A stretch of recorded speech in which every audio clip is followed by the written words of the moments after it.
Business with a servant's heart. Welcome to the podcast. Steve Ramona.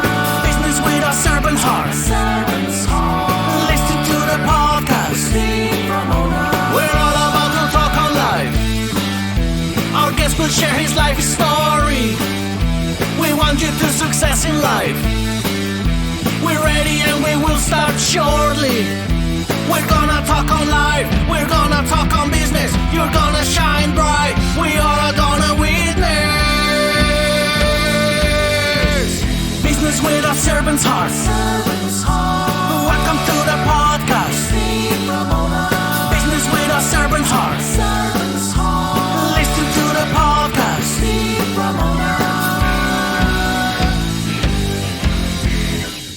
Welcome to Doing Business with a Servant's Heart. I'm your host, Steve Ramona. Every episode is an invitation, a reminder that business and life isn't just about profit, it's about purpose. It's about showing up with a servant's heart in every deal and every decision, every day to make a powerful impact on others. Today's guest is going to light you up. You'll be motivated, you'll be challenged, and most importantly, you're going to walk away with tools that inspire action both in your life and the lives of others. Audience, here's your homework. How will you serve yourself and others today? Doesn't have to be a big impact. Even a small act of kindness or courage can change the game. So lean in, take notes. Shout out to my two sponsors, A Mind for All Seasons. Your brain is your greatest competitive edge, and it deserves to perform like one. Want to think faster, remember more, and stay focused longer? Just text the word optimize to 72000. Optimize to 72000 and get instant access to 6 short, powerful videos, each just 3 to 5 minutes, that reveals simple strategies to unlock peak mental performance. Because when your brain is clear, your business grows. And Epic Impact, the storytelling system that helps your message connect and convert, it's just 4 steps. Engage, persuade, inspire, close with clarity. I use it every day for all my messages. Try it free at epicimpact.ai with code STEVE. Change your messages, change your results. Excited to announce Doing Business with a Servant's Heart podcast was named top 6 in small business marketing. Thank you all of you, my guests and my audience. You've impacted so many people. Let's continue doing that.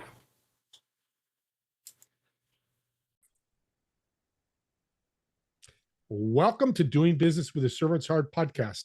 I'm your host, Steve Ramona. You probably know that by now, but that's what us hosts do. We say our name. It just cracks me up. It's probably underneath me now, but I am pretty fired up. I got to spend about 16 minutes with multiple guests today, and talk about power and a servant heart. How they're so successful, but they're out there impacting and serving people daily, which I talk about all the time. I'm doing the same thing. We can still serve, and God or universe will take care of you. So let's bring our guest on. Mike and Jeff, welcome to Doing Business with a Servant's Heart. Hey, Steve. Thank you. I love it. Let's start with you, Jeff. I'm going to ask you the same question, Mike. What is servant leadership? What's the description in your mind? Oh, the description of servant leadership, I think, being a person of faith, I look at Jesus as the quintessential model of leadership. I mean, he leads through the grave, beyond the grave, right? And those that follow him are exceptional leaders. And we look at what he has done through his leadership, things like hospitals and education reform and the Red Cross, Habitat for Humanity, and we go on and on. By those who followed his leadership model, we look at how the world is radically different. And he did it through serving. He just simply served, and he served, really, if we want to be specific, he served 12 men very effectively.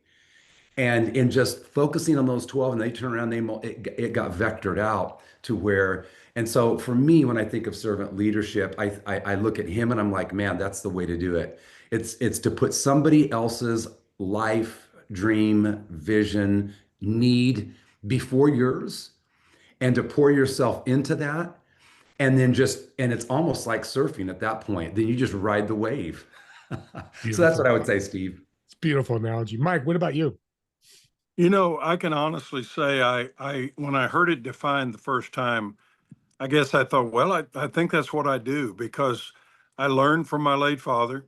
He was a pioneer. wasn't raised as a Christian, was saved when I was 2 years old. And his little church in Ohio, where we were from, moved us to northern Arizona to minister among and serve the Native American tribal people, Navajo and Hopi. And I watched my dad serve. That's the only thing I knew.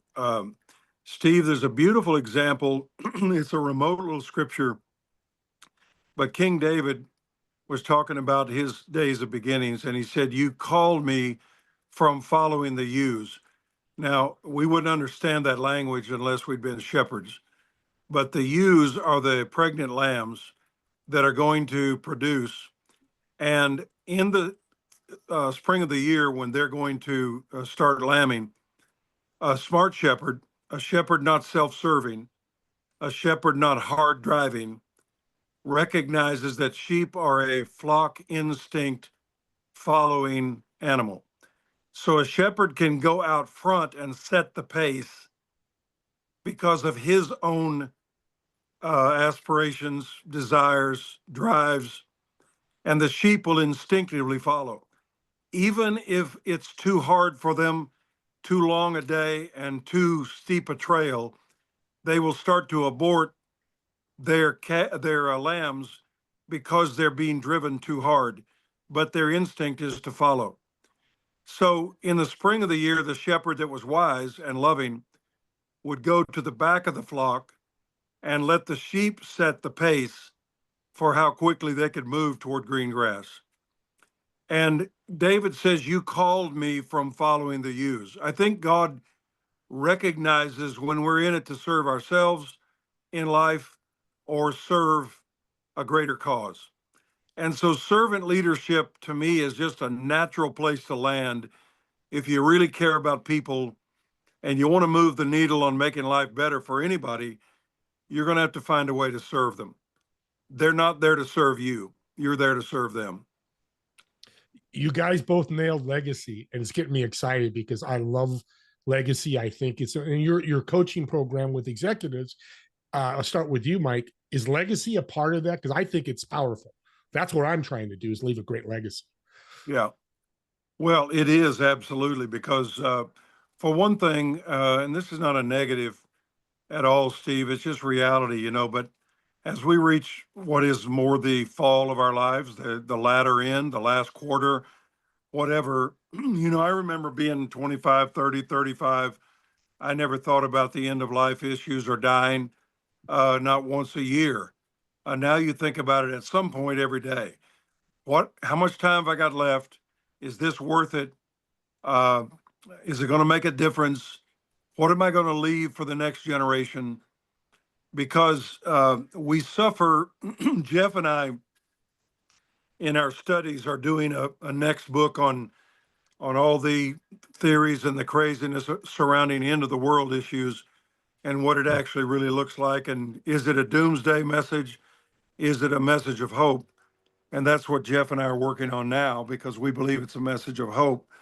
But when you understand that there is an end to all things and that you don't have forever and you want to leave something to the next generation, what we've come to understand, Steve, is that everyone, especially prophecy, quote unquote, kind of teachers, we all get our personal ego involved and we think we are the generation in scripture that it's always talking about. It couldn't be talking about a generation of people 1,000 years ago that the message was actually directed to. No, it has to be about us. So when you understand that it's not all about you, but there will probably be another generation and another after that, then are we going to leave the world in a little better place than we found it? That becomes our drive. Man, I'm a host that never comes speechless. I don't know what to say to that because that is well said, because servant leadership leads to legacy. You keep Yep. making that impact. So, Jeff, we talked about purposefulness. I could barely say it, but purpose. I know that's another part of your coaching and things. But talk about really the impact, because I know a lot of people don't know what their purpose is. Yeah, and I, when Mike was talking here a moment ago, I've been thinking about this for a little bit, and I'm going to connect this purposefulness to legacy if I can. Yes. Um, I've been thinking about the question of, I think all of us, we get to the stage of life where we're at and we're saying, okay, I've lived my life for me and now I want to give my life away. And that's huge. That's usually a legacy question. And that usually leads to, what's my purpose and how do I go about giving my life away? But I think there's one more question that people that leave a lasting legacy, it's the final question that so many people don't ask. And it's the question of how can I give my death away? Not just my life, but how can my death be a blessing to the next generation? And again, when I look at Jesus and I look at his death, water and blood come from his side. His death becomes his legacy. Like he gives something to us in his death that ultimately turns into eternal, like an eternal blessing. So when we talk about our purpose and finding, and living a life on purpose or living a life with purpose, I think it's rooted first in coming to understand who we are, like a strong sense of identity.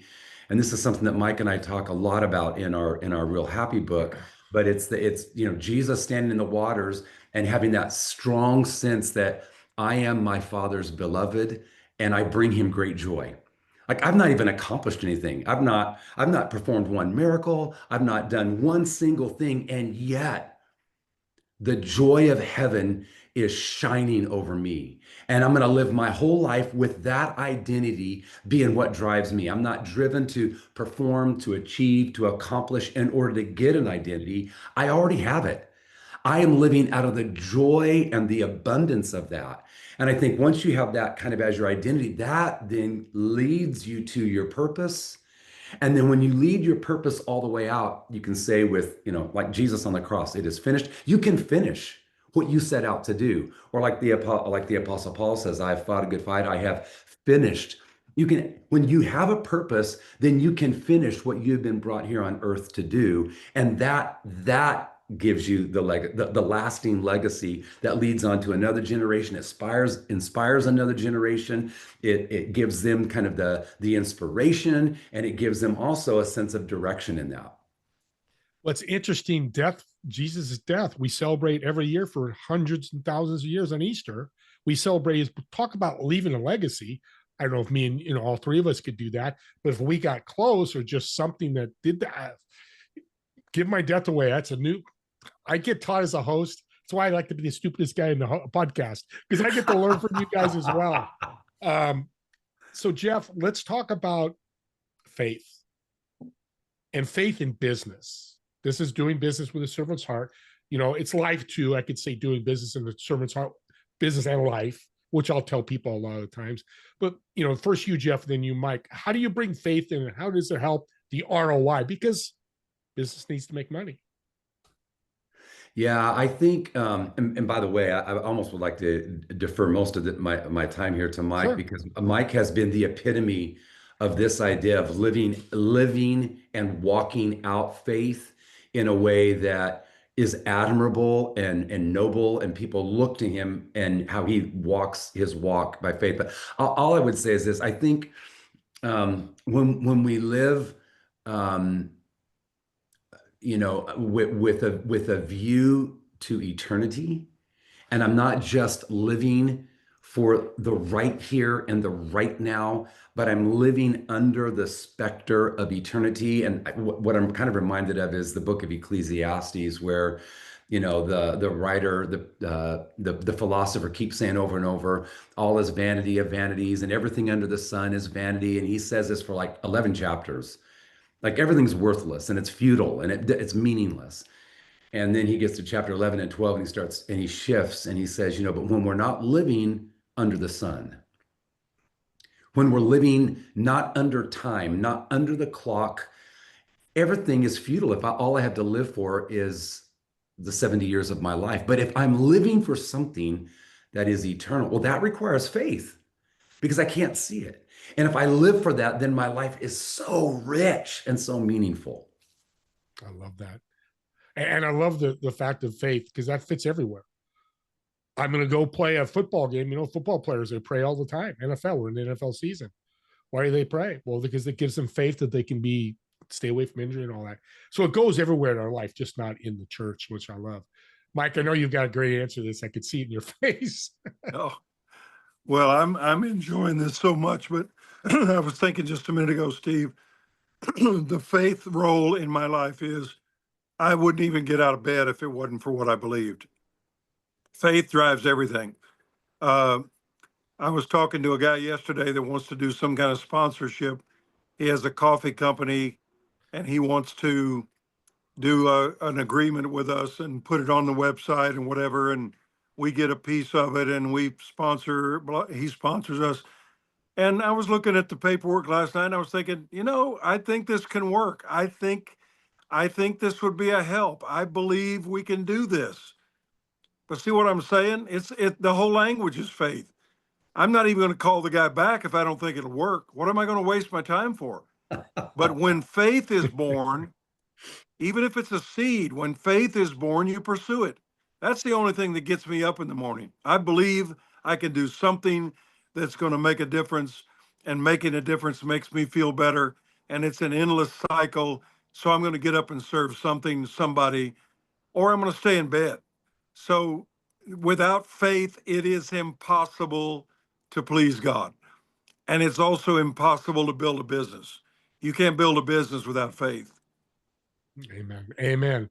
And it's interesting about faith and what you're saying is it's a huge lesson that you both putting out there. Mike, you just did. Audience, what he's saying is if it didn't fit his purpose and faith, he's not going to take the money.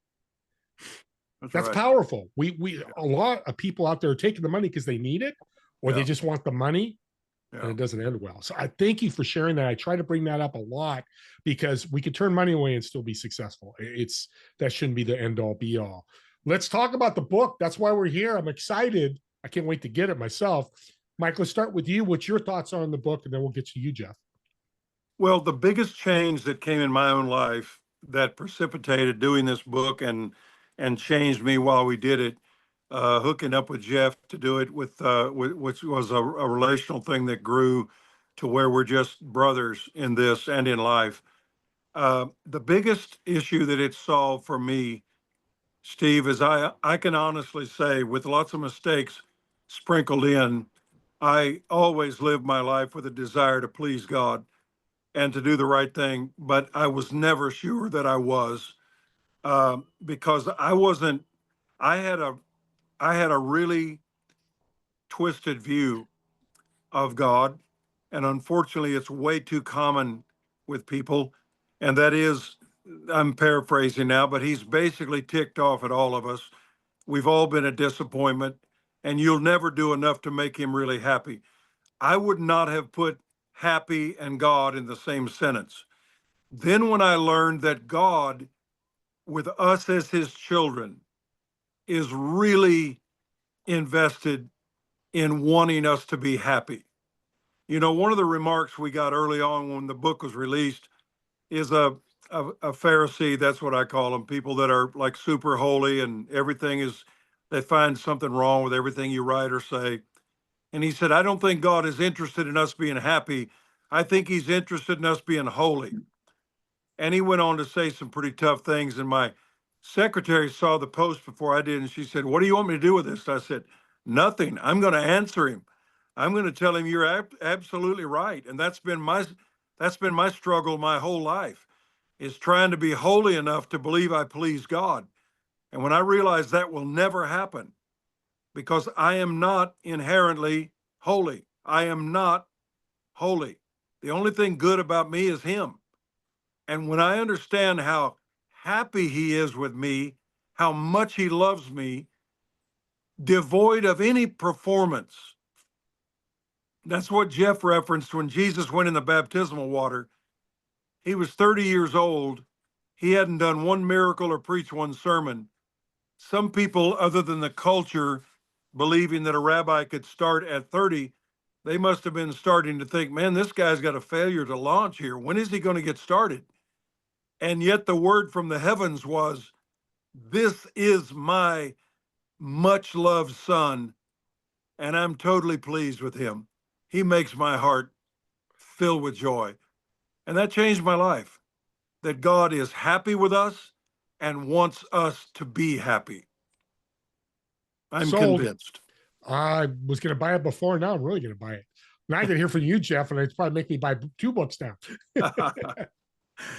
Yeah, we live in an age of anxiety. I think that's why there's so much discussion around happiness. And whether it's the Harvard study that came out a couple of years ago that, that's been going on for about 80 years, the research project, everyone is concerned with how to get happy. And then the people try to find shortcuts for it through pills or through some kind of substance that will somehow get them there.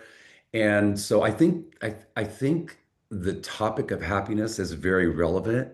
And like Mike says, it doesn't matter if you're a religious person or irreligious, everyone is questing somehow through some means to get to that.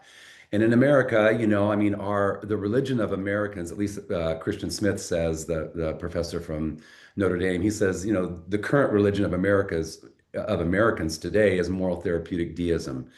That we think that if we do the right thing, that will somehow get us happy, and that God is this aloof, far off thing, energy force somewhere, but isn't personal or intimate. And I think, what we get here, and the thing that Mike and I were really after with this book, and Mike can tell you about kind of the genesis of where the idea came from to write this book. But I think what we were really after is like there's got to be since it's something that we were made for, like it's something that we were absolutely made for. Every decision, Steve, that we make with the hope that this will somehow lead to me being happy. Every meal we get, it doesn't matter, what we eat, where we're going, what we're doing. It's like somehow this will make me. And yet, we're some of the most unhappy people in the world. Yeah. And yet that's our purpose. We're driving towards that. And I think part of that is because we're getting the cart before the horse. And what happens with Jesus and what he's offering to us is that there is a happiness that's right there, that you don't have to chase after and pursue it. You don't have to run after it in hopes that someday, eventually, I can get there if I do the right thing, if I say the right prayer, if I act the right way. All you have to do is you have to just kind of make room, open up the curtain, and it's like the sun. It'll come flooding into your heart if you'll just make some room for it. But most of us are so jam-packed, crammed up with all kinds of activities, with all kinds of the clutter of stuff, and we just think, I need more. If I get more of this, or I do more of that, or become more of this, or I'll eventually get happy. And it's counterintuitive to everything that we're doing. And it's countercultural to everything that our world tells us. That our world is telling us you need to have this, drive this car, have this experience, go on this vacation, and you'll finally get happiness. And Jesus is going, it's actually right here in the water. It's right here. If you'll just open up your eyes, it is a spiritual reality that is as close to you as your breath. It's right there. And just a subtle shift, and you can hear that eternal voice that's whispering over you, I love you. You make me happy. You bring me great joy. It's right there. And you don't have to chase for it. And I think that, for both Mike and I, shocked us. Because we're children of our culture, that this is, and we're pursuing, chasing, and it's like, no, that's not what's going on here. And then when Jesus opens up with his 8 happy attitudes, which we call the Beatitudes, Makarios, the Greek word that's being used for blessed are the poor in spirit, blessed are the pure in heart, that Greek word Makarios is actually the Greek word for blissful, happy. And we translated it as blessed. And there's another Greek word, by the way. There's actually 2 other Greek words for blessed. But we didn't, the translators were like, but happy just sounds too cheap. But Jesus used happy. It's what he gave us. He could have used the word for blessed, but he didn't. Why? Because God is concerned with our happiness. We were made for it. We crave it. We long for it. And he's like, I want to open up.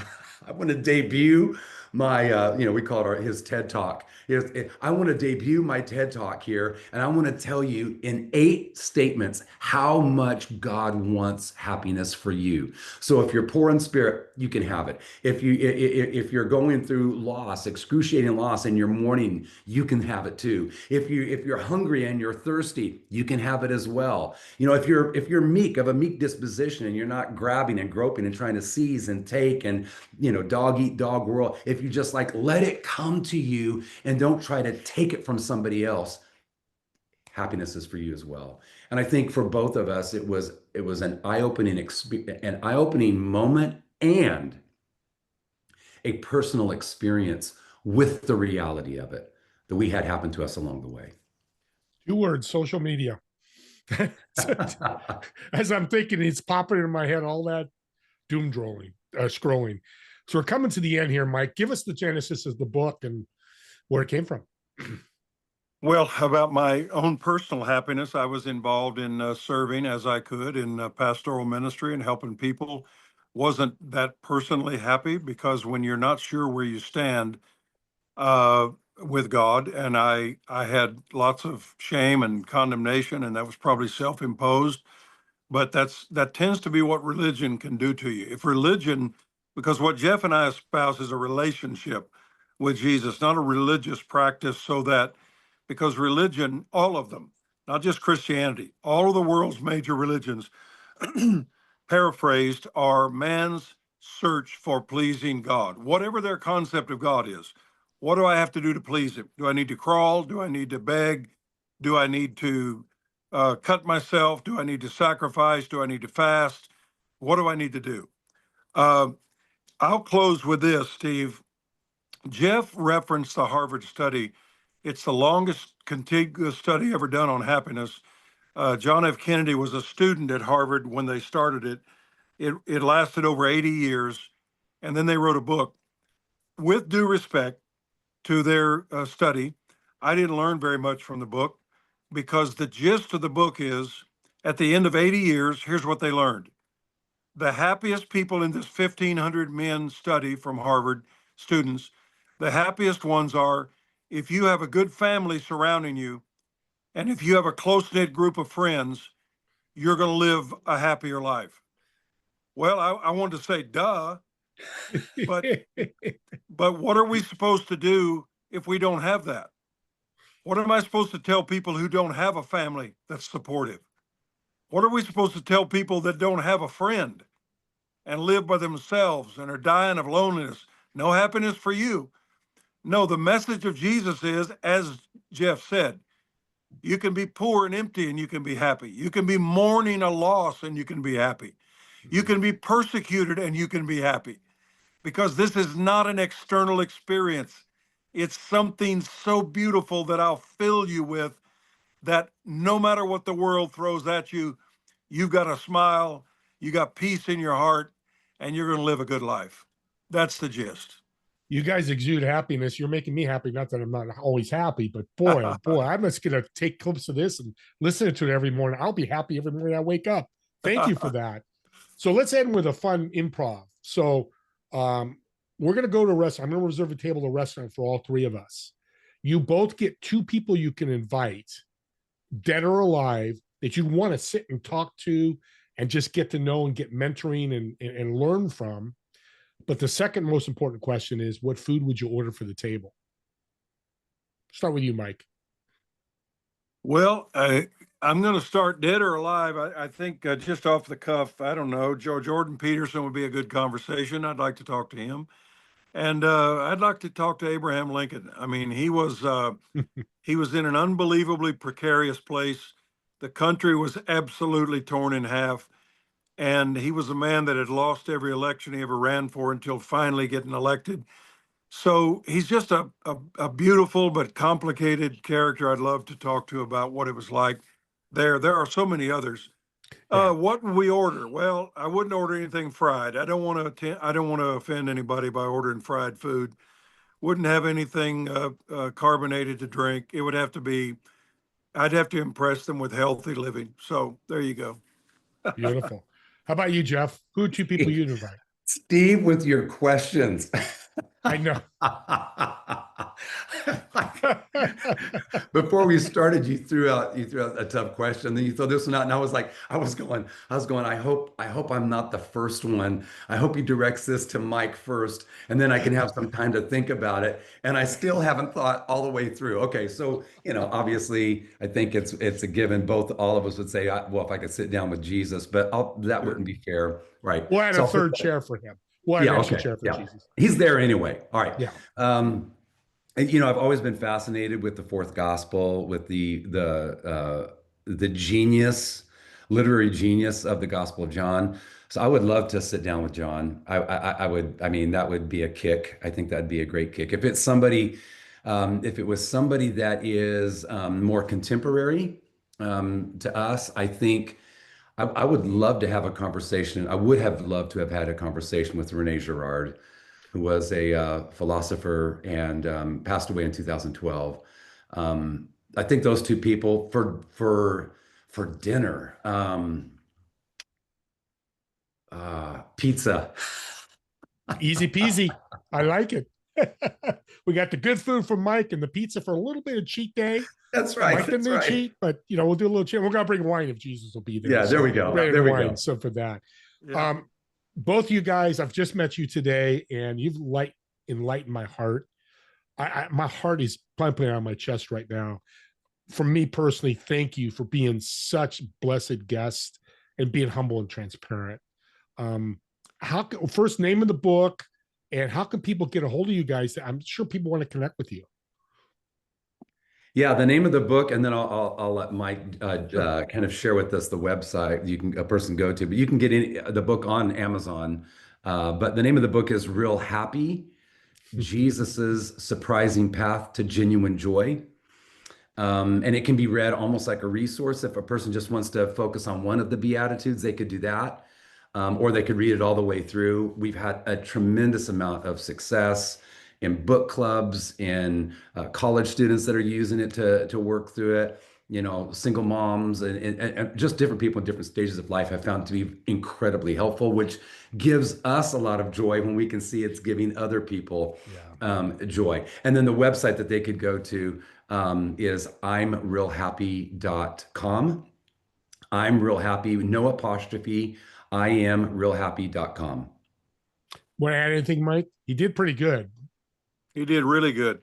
One of the things that makes this unique, Steve, is that we put a QR code in the back of the book, and this is an active document because Jeff and I are still learning. So what we do is when you get the book, then you go to the QR code and it pops you to the resource page. Like for instance, 2 weeks ago, Jeff and I just added an addition 18 ways to forgive, because a lot of people have an offense problem and they just can't get past it. So we add things as it comes to us and as we write them, as we think through it. Then as a book owner, then you have a QR code that's going to continually add new resources. We have a workbook, we have a video course, all kind of things. It's taking a life of its own, and we're building, Steve, what we're calling the Happy Army. Costs nothing to join. You go to imrealhappy.com and say, I want to be in the Happy Army. And then we just fill you with wonderful things that we send you devotionals and updates and building a community of joy. That's what it's about. Happy Army. I Yeah. love that. Well, you've been a guys, pleasure to be with, Steve. I got to tell you that before we finish. back at Yeah. both of you guys. I knew it would be when we started talking, but you got me really inspired. So I'm going to do something special. Good. So audience, first two people that reach out to Jeff or Mike or both of them on the web, whatever way you reach out and mention my podcast, I will send you their book for free. The first two people. So I want to get this in people's hands. Happiness is needed in this world. Yeah. I didn't expect the podcast to be like this. That's why I do them. And the impact you've made on me, I know you're impacting others. So again, mention my name or the podcast, Steve Ramona, or Doing Business. I was on the Doing Business podcast. Doesn't matter. They'll get it. and they'll reach out to me, and I'll reach out to you and get your address, and I will send you to Amazon this wonderful book, and hopefully you share it, because when you put something like a Servant's Heart QR code where you're giving stuff away for free, that's what we do as servant leaders. Yep. Absolutely. Yep. Our information, our intelligence should be free. So anything you guys want to add? Looks like, do you want to add something, Mike? I just want to talk to you again sometime, Steve. Yeah, I feel the same way. Love your spirit. I love your spirit. You're the real deal, and your audience is so fortunate to have someone like you out there filling them with goodness and with truth and with beauty. Love it. Amen. Yeah. Thank you guys so much. And audience, subscribe to the YouTube channel. I know both these guys are going to love what I'm going to say. I love subscribers. I have 13, 14,000. Thank you. We're making an impact. But here's the power of a podcast, especially this one. You're listening to Jeff and Mike, and you're going, my cousin, I always pick cousins. I don't know why, but we'll just do it. He's not happy right now. I just talked to him last week. He's not, I could tell. Get the link when you subscribe and share it with them. Yeah. These are truly gifts what Jeff and Mike gave us, or any other podcast. Doesn't have to be mine. Whatever podcast you listen to, and you listen to something and go, hey, I've had people send me podcasts and said, listen to it. And it changed my life. It helped me. Again, it doesn't have to be a big impact. So subscribe. Let's get this link out. Let's make an impact like we want to do. And Jeff, Mike, and me want to thank all of you for watching or listening to this podcast. And we'll see you all in the next episode of Doing Business with a Servant's Heart. God bless everyone. Talk to you soon.